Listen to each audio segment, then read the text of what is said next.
La photo est floue, la photo est toujours floue, la photo est encore floue.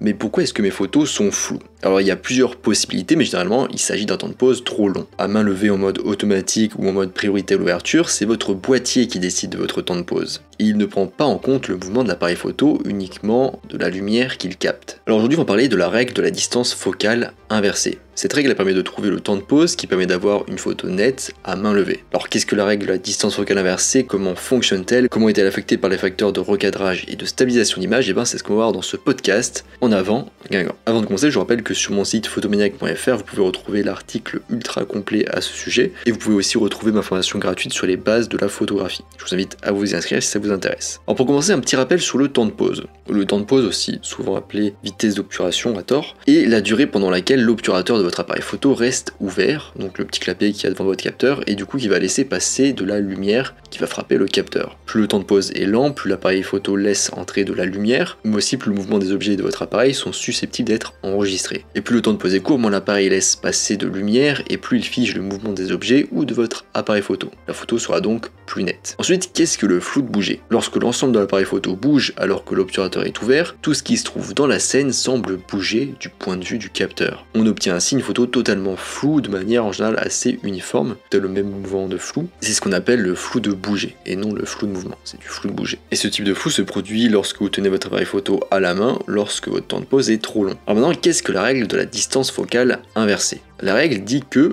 pour prendre des photos nettes à main levée, vous devez utiliser un temps de pause plus court ou égal à l'inverse de la distance focale de votre objectif. Donc pas de panique, j'ai expliqué ce que ça signifie. Et si vous utilisez du coup un temps de pause plus long que le temps de pause défini par la règle, vous risquez d'obtenir des photos floues en raison du mouvement de l'appareil photo. Donc on peut traduire cette règle par une formule ultra simple, je vous le promets. La formule c'est 1, donc le chiffre 1, divisé avec une barre de division du coup, et sous cette barre de division, on a notre distance focale. Et c'est tout. Donc imaginez par exemple que vous avez équipé votre boîtier, un Canon 5D, donc full frame 24x36, d'un superbe objectif 50 mm. La distance focale de cet objectif du coup c'est 50 mm. Si du coup on applique notre formule pour déterminer notre temps de pause le plus long possible, on va mettre le 50, donc de 50 mm, sous la barre de la fraction.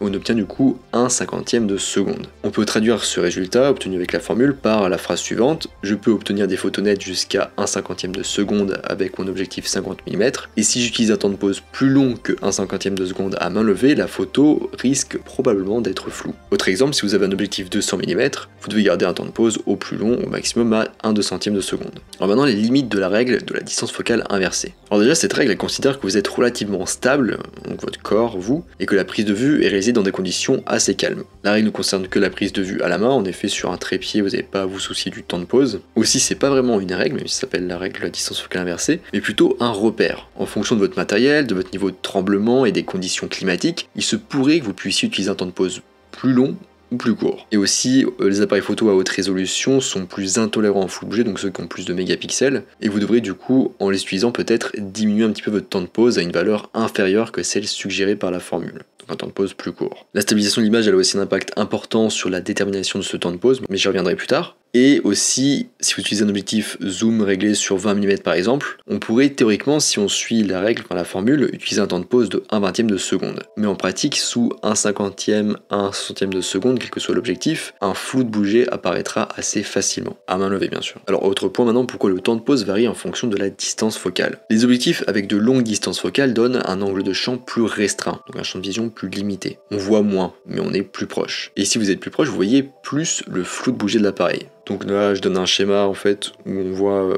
les angles de champ en fonction de la distance focale. Donc n'hésitez pas à aller le voir sur l'article ou sur la vidéo qui s'y rapporte. Et pour mieux comprendre ça, on va utiliser deux analogies. Donc la première, c'est l'analogie du trampoline. Imaginez que vous faites du trampoline face à un mur de briques. S'il est à 1 mètre de vous, l'ensemble des motifs des briques vont vous paraître flous quand vous sauterez du coup de haut en bas. Vous allez voir très vite passer devant vous, elles seront floues. Mais si le mur de briques est à 10 ou 20 mètres, les mouvements de haut en bas impacteront bien moins votre vision des motifs du mur. Maintenant, autre analogie, l'analogie de la perche. Imaginez deux perches relativement légères, dont les longueurs représenteraient votre distance focale. Disons qu'une des perches ne fait que 1 mètre de long, donc elle est assez petite, et qu'une autre fait 5 mètres de long, donc elle est quand même assez grande. Vous allez soulever chacune des deux perches l'une après l'autre, et vous remarquerez qu'il est facile de garder la perche de 1 mètre stable, tandis que la perche de 5 mètres va pas arrêter de bouger un petit peu dans tous les sens, et le moins de mouvement de vos mains sera amplifié. En gros, cette perche, elle est plus instable. Et avec les objectifs, c'est le même principe. En faisant un zoom avant, vous augmenterez la longueur de votre perche. Et tout mouvement effectué à la base de la perche, donc de l'objectif, est amplifié. Ainsi, plus le zoom est long, plus le temps de pause maximal que l'on peut utiliser doit être court. Autre point, combiner la règle de la distance focale inversée avec les ISO. Là c'est super intéressant pour ceux qui ont cette fonctionnalité. Donc, vous avez tous probablement la fonctionnalité ISO automatique, donc l'appareil photo règle automatiquement tout seul la sensibilité ISO en fonction des conditions lumineuses et des autres réglages, qui sont le temps de pause et l'ouverture. Alors utiliser cette fonction c'est plutôt dangereux parce que nos ISO ils peuvent exploser sans qu'on s'en rende compte, et on peut du coup découvrir plus tard, trop tard, avec horreur énormément de bruit numérique sur nos photos. Il y a une version plus élaborée de cette fonction qui permet de spécifier des limites ISO, donc maximale et minimale, mais aussi quel doit être le temps de pause maximal avant que les ISO ne changent. Ça c'est très intéressant. Donc je vous explique avec un exemple. Si je prends des photos avec une distance focale de 100 mm et un boîtier 24x36, je peux régler le temps de pause maximal sur 1 centième de seconde, si on suit la formule. Et en réglant du coup 1 centième de seconde comme temps de pause limite, l'appareil photo il augmentera automatiquement les ISO, de sorte à ne jamais être plus long que 1 centième de seconde en temps de pause, tout en restant du coup dans les limites ISO qu'on a réglées. Ça c'est vraiment intéressant pour ceux qui ont la fonction. Maintenant autre point, la taille du capteur et la règle de la distance focale inversée. La formule qu'on a vue ensemble, elle s'applique uniquement aux capteurs 24x36, donc plein format. Les capteurs plus petits comme les capteurs APS-C et 4/3 recadrent cette longueur focale. Donc la photo est pas plus grande à la fin, mais c'est juste que ça agrandit ce qu'il y a sur la photo. On est plus proche. On dit que les capteurs plus petits que les 24x36 ont un facteur de recadrage, ou crop factor. C'est un nombre. Ce facteur il permet de déterminer la distance focale effective, donc c'est notre nouvelle distance focale en soi, causée du coup par l'agrandissement du capteur, correspond du coup à un nouvel angle de champ qu'on obtient. Et donc pour ce faire, il suffit de multiplier la distance focale réelle par le facteur de recadrage. Donc par exemple si j'ai un 50 mm avec un crop factor de 1,5, ben à la fin c'est comme si j'avais un angle de champ, un champ de vision de 75 mm. Et c'est cette longueur focale effective qu'on va utiliser dans la formule. Et la formule du coup elle devient 1 divisé par la distance focale effective. Donc comme d'habitude, pas de panique, je vous donne un exemple. Donc, par exemple, si votre boîtier a un capteur 4/3 ou micro 4/3 avec un facteur de recadrage de 2 et que vous utilisez un objectif de 50 mm, il vous suffit de multiplier 50 par 2, donc la distance focale par le facteur de recadrage, pour obtenir la distance focale effective, qui est du coup de 100 mm, 50 x 2. Votre temps de pause au plus long sera donc de 1 centième de seconde et non 1 cinquantième de seconde. Si vous n'êtes pas certain du recadrage de votre boîtier, vous pouvez effectuer une recherche rapide sur internet en tapant tout simplement crop factor et le nom de votre boîtier, et comme ça vous saurez exactement quel est le crop factor de votre boîtier. En général pour Canon c'est x1,6, pour Nikon c'est x1,5, Fujifilm aussi 1,5, Sony aussi 1,5, et les 4/3 et micro 4/3 c'est x2. Autre point maintenant, les effets de la stabilisation d'image. Certains appareils photo et objectifs sont dotés d'un système de stabilisation d'image. Cette technologie elle permet de compenser les vibrations subies par l'appareil photo à main levée. Donc elle nous permet théoriquement d'utiliser un temps de pause plus long que ce qu'indique la règle.